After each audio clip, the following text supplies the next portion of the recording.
गोष्ठी एक निर्णय लिया गया कि खाली अमावस्या के दिन घरों को एक साथ भेंट किया जाए। कन्हैया वहां से जोर से दौड़ और ये घरों से और दौड़ते दौड़ते गए मैया से और नंद बाबा से कहा कि बलदाऊ भैया ने गधा मार दिया, गधा मार दिया, गधा मार दिया। इतना चिढ़ाया। बलराम जी जब घर में पहुंचे तो कन्हैया, नंद बाबा ने कहा क्यों बलराम, आज तूने गधा मारा है? इतने में कन्हैया फिर निकले और कहा कि बाबा ये गधा मार है। और बलराम ने कहा कन्हैया कल मैं तुम्हारे साथ गैया चराने नहीं जाऊंगा, तू अकेला चराएगा तब पता चलेगा, यही तेरा दंड होगा। और कन्हैया ने कहा यही तो चाहता था मैं कि कल ना तुम मेरे साथ जाओ तो मैं तुम्हारे भाई साहब को वहां से हटा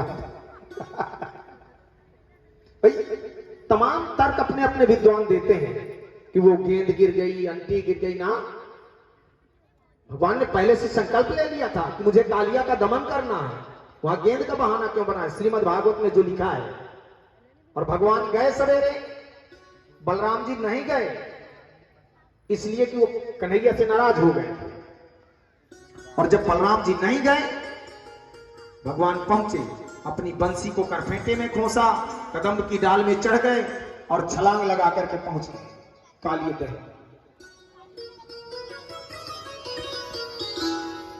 जिस समय पहुंचे तो नाग पत्नियों ने देखा।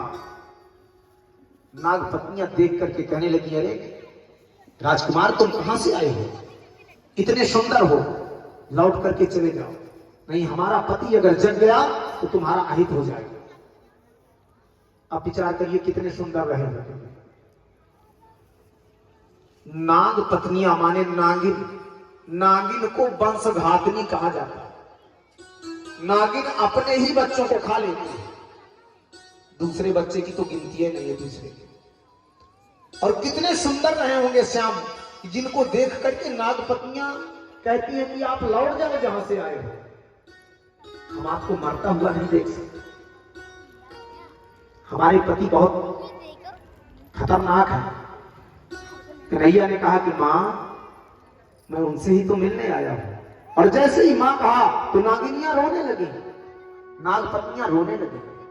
मैया भी कहता है और हमारे सामने मरना भी चाहता है, तू चला जाना।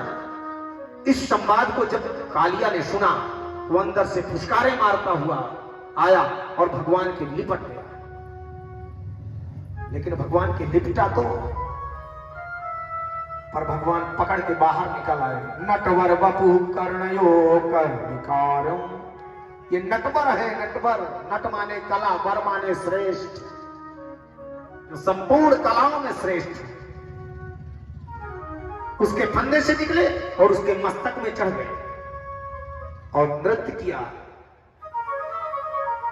नृत्य दिखाया और एक नाम पड़ गया नटवर। और ऐसा नाचा कि फनों को कुचल के रख दिया। अब जान गया कालिया। कालिया ने कहा प्रभु मैं आपको पहचान नहीं पाया था, मुझे क्षमा करें, अब आपको जान गया, मेरे लिए कोई